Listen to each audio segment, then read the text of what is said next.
बाद टॉपर्स के साथ सीरीज में आज हमारे साथ जुड़ी हुई हैं जशनदीप कौर। तो आज हम जशनदीप से बात करेंगे। जशन, आप मुझे अपने फैमिली बैकग्राउंड के बारे में बताइए। मेरे डैडी का नाम रोहतास है, मम्मी का नाम मनदीप कौर। मेरे थोड़ा वॉल्यूम को हाई रखिए। मेरा एक भाई है, मुझसे छोटा है, अभी वो +2 में हुआ है, उसका नाम जतिन है। मतलब आपकी न्यूक्लियर फैमिली है, आपकी जॉइंट फैमिली नहीं है, ठीक है। तो जशन ये बताइए, आपके पास सब्जेक्ट्स कौन कौन से? मेरे पास अकाउंट्स है, इको की और बिजनेस, हिंदी इंग्लिश। ठीक है। तो जैसे मुझे ये बताइए कि जब आपने अपना रिजल्ट देखा तो उस टाइम पर आपका रिएक्शन कैसा था? जब पहले तो मेरा रिजल्ट निकला नहीं, मेरे पास मेरी फ्रेंड का फ़ोन आया कि रिज़ल्ट आ गया, तो मैंने आपके पास फ़ोन किया, दीदी रिज़ल्ट आ गया। तो फिर मैंने आपके पास फ़ोन नंबर भेज दिया, क्योंकि मेरी खुद हिम्मत नहीं थी कि मैं रिज़ल्ट चेक कर दूँ। तो आपने रिज़ल्ट देखा और मुझे बताया, तो जिस टाइम आपने बोला ना मुझसे, आपने मेरे नंबर बताए, तो फ़ोन पे कुछ बोला ही नहीं गया, मेरे आंखों में से एकदम आंसू आ गए। तो मैंने मम्मी को बताया, मम्मी कह रही चल ठीक है, 10th से तो ठीक है, तूने मेहनत की, तेरे मेहनत का फल मिला। लेकिन मुझे खुद खुशी नहीं हुई, क्योंकि जो मेरी फ्रेंड्स थी सबके मुझसे अच्छे थे, यहाँ तक कि जो मेरे साथ ट्यूशन थी उसके भी मुझसे अच्छे थे। मैं तो समझ गई थी जब मेरी जशन से बात हुई फ़ोन पे कि जशन खुश नहीं है, हरजस भी खुश नहीं थी अपने मार्क्स से।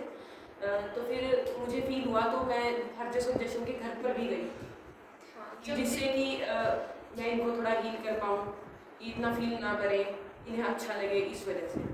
जब दीदी मेरे घर आई तो मतलब कि मुझे खुशी भी हुई कि दीदी आई, लेकिन ना दीदी को देखकर ना मेरे आंखों में एकदम आंसू आ गए। ये बहुत रोई। दीदी को हमसे बहुत उम्मीद थी, हमने भी मेहनत की, लेकिन उतने अच्छे नंबर नहीं आए। लेकिन फिर दीदी ने बोला कि तू ये देख, तेरे 10th में कितने थे और +2 में कितने हैं। मेरे 10th में बहुत कम थे, लेकिन 10th में मैं चाहती थी कि मेरे 81 ऐसा कुछ आ जाए। 10th में मेरे 75 कुछ थे, लेकिन अब फिर दीदी ने मुझे कहा कि तेरे +2 में कितने अच्छे आए हैं, 10th से तो बहुत ठीक है।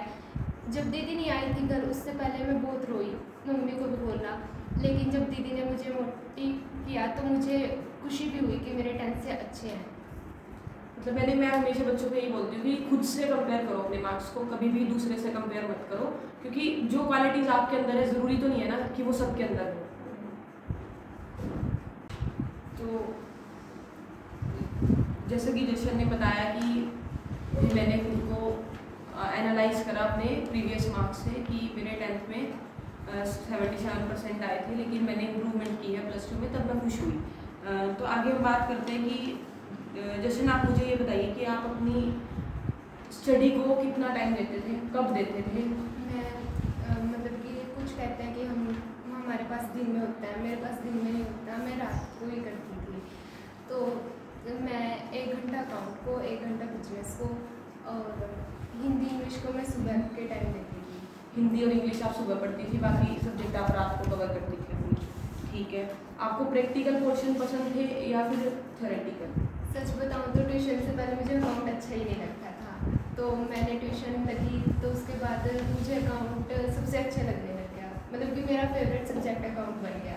वो तो मुझे लग ही रहा था, क्योंकि जब ये पेपर दे के आए ना अकाउंट्स का, तो तब भी ये रो रहे थे कि दीदी हमारा 2 नंबर का गलत हो गया, 5 नंबर का गलत हो गया। फिर तब भी मैंने इनको समझाया कि अगर मैंने तुम्हें दिया था ना कि 100 आउट ऑफ 100 का टारगेट लेके चलो, तभी तुम्हारे इतने आ पाए हैं, नहीं तो तुम्हारे इतने भी ना आते, है ना।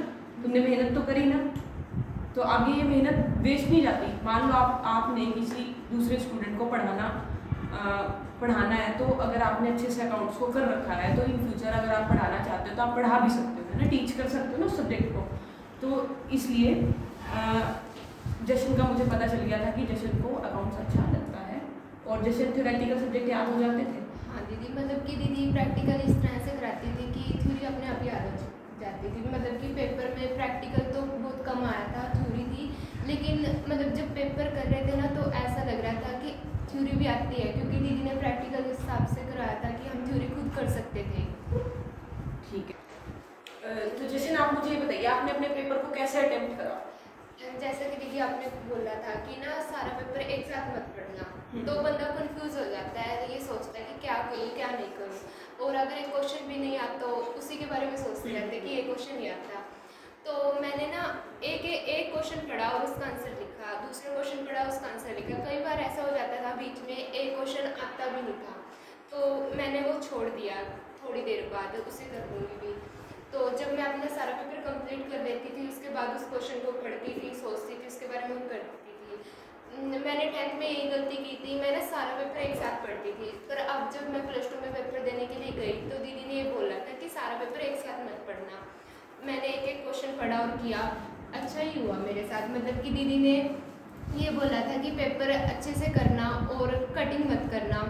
एक क्वेश्चन मतलब कि करा तो उसके बाद दूसरा क्वेश्चन लाइन वाइज करना, तो अच्छे आते हैं नंबर। मैंने 10th में यही गलती की थी, हर क्वेश्चन में मतलब कि एक कर दिया तो दूसरा कर दिया कहीं से, और कटिंग भी थी मेरी। शायद इसी की वजह से मेरे अब भी इतने अच्छे नंबर आए, तो दीदी की वजह से। ठीक है, थैंक यू सो मच जशन। तो जशन, आप अपनी सक्सेस का क्रेडिट किसे देना चाहेंगी? सबसे पहले तो पेरेंट्स, क्योंकि पेरेंट्स ही होते हैं जो हमारा साथ देते हैं और उन्हीं की वजह से हम पढ़ पाते हैं, हम यही मेहनत करते हैं उनकी वजह से। उसके बाद दीदी, क्योंकि स्कूल के टीचर कई ऐसे होते हैं जो हमें डिमोटिवेट कर देते हैं, लेकिन दीदी ने मुझे ये बोला था कि तू अपने ऊपर विश्वास रख, तू मेहनत कर, मेहनत का फल मिलता है। तो मुझे मोटिवेशन दीदी से ही मिलती थी, तो इसी की वजह से मेरे इतने अच्छे नंबर आए दीदी की वजह से। Very good. तो आप घर का काम भी करवाते थे अपनी मम्मी के साथ? हाँ दीदी, कई बार तो मम्मी की तबीयत खराब हो जाती थी, करवा देती थी, लेकिन मम्मी ये बोलती थी तू घर का काम मत कर, पढ़ ले। तो मेरी मम्मी ने पूरा साथ दिया, मैंने पढ़ाई अच्छे से की। ठीक है, वेरी गुड। अच्छा, आप साक्षी गुप्ता क्लासेस के बारे में कुछ कहना चाहेंगी?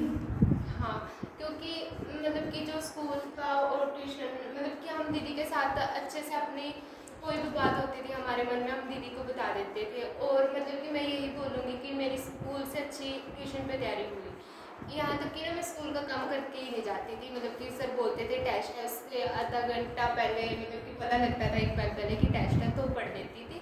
मतलब कि मैं ट्यूशन का ही काम करती थी और ट्यूशन पर टेस्ट देती थी। स्कूल का तो मैं ऐसे ही कैसे था स्कूल का? ठीक है। अच्छा, मुझे ये बताओ कि अगर मैं आपको कहूँ कि हमारे सेंटर की 5-6 क्वालिटीज़ बतानी पड़े, तो आप हमें बता सकती हैं 5-6 क्वालिटीज़ की यहाँ पे एडवांटेजेस क्या हैं सेंटर की और डिसएडवांटेजेस क्या हैं? हाँ, तो एक तो ये है कि दीदी सबका अच्छे सबकी बात सुनती है। मतलब कि ये नहीं कि अपनी कई होते हैं टीचर भी, नहीं यही करना है वो नहीं, दीदी सबकी सुनती है।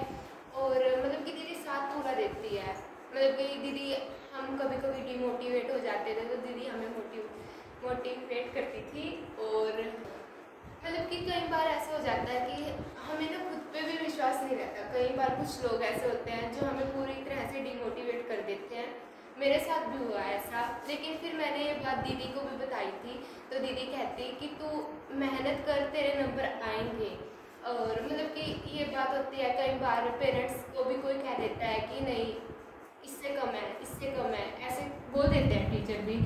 मेरे पेरेंट्स को भी ये बोला था, तो उन्होंने मुझे बोला कि तेरे उससे कम है। मैंने ये बात दीदी को बोली, दीदी कह रही कि तू मेहनत कर और तू अपने ऊपर विश्वास रख, तेरे अच्छे आएंगे। मतलब कि बंदे के नंबर मैटर नहीं करते, नॉलेज मैटर करती है। दीदी ने ये बात बोली थी मुझे। क्योंकि लॉन्ग रन में आपकी नॉलेज ही मैटर करेगी, शॉर्ट रन के लिए मार्क्स मैटर करते हैं। 10 से 15 दिन का खेल होता है मार्क्स का। 10-15 दिनों के बाद आप भी भूल जाओगे अपने मार्क्स को, और जो टीचर्स हैं या फिर जो आपके फ्रेंड्स हैं वो सब भूल जाते हैं। तो ड्रॉबैक्स, कमियाँ क्या है सेंटर की? कमी तो मुझे आज तक दिखी नहीं कुछ। अगर मतलब मेरी तरफ से तो कुछ कमी नहीं है। मतलब कुछ अगर आपको लगता है कि कोई और फैसिलिटी होनी चाहिए, कुछ हमें जो तुम्हारे टाइम में हम नहीं करवा पाए, कुछ आप ऐसा बताना चाहोगे? नहीं, ऐसा तो कुछ नहीं है, लेकिन मैं ये बात भी बोलूँगी कि स्कूल में तो ना हमारे टीचर चेंज होते रहते थे अकाउंट्स के, लेकिन मतलब कि ट्यूशन पे ही मेरी पढ़ाई अच्छी हुई है और आज तक मुझे ऐसा ट्यूशन मिला नहीं है, तो मुझे तो कोई कमी नहीं है। Thank you very much. ठीक है, तो ऐसे ही हमारे साथ बने रहिए नई वीडियोस के लिए, नए इंटरव्यूज़ के लिए। तो बस एंड में यही कहना चाहूँगी, खुद पर विश्वास बनाए रखिए, कभी भी डगमगाए नहीं।